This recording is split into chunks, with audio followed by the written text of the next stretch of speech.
लढ़िबे पूर्वतन सांसद महामेघवाहन ऐर खारबेल स्वाई सांबादिक सम्मेलन एने सूचना देइछंती खारबेल से कहछंती वर्तमान से बीजेपी दल रे अछंती आगो भी भारतीय जनता पार्टी रहिबे स्वाधीन भावे प्रार्थी होई छिडा होई जिल्ला रे विजय लाभ करबी आ पुणी थरे बीजेपी रे मिसिबा को दरखास्त देबी आगो साधारण निर्वाचन बीजेपी दल सह मोदी प्रचार प्रसार करिवे।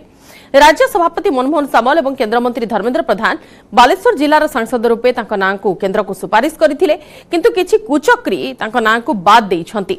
स्वाधीन प्रार्थी भावे बैनर रे अटल बिहारी वाजपेयी और लालकृष्ण आडवाणी फोटोचित्र रखिबा नै कहछंती।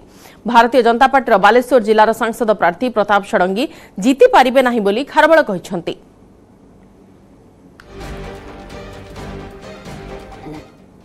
जेहेतु मोर टिकेट काली काटी दिखाई प्रताप षडंगी को दिखाई तेणु मुझे स्वाधीन प्रार्थी हिसाब से लड़ुची कारण मु कहवाक चाहूँगी मुझे असल बीजेपी मते समस्ते भोट दिंतु जो दिन मते जितेबे मुझे दिन जाकि पुणी बीजेपी रे मिसिबे।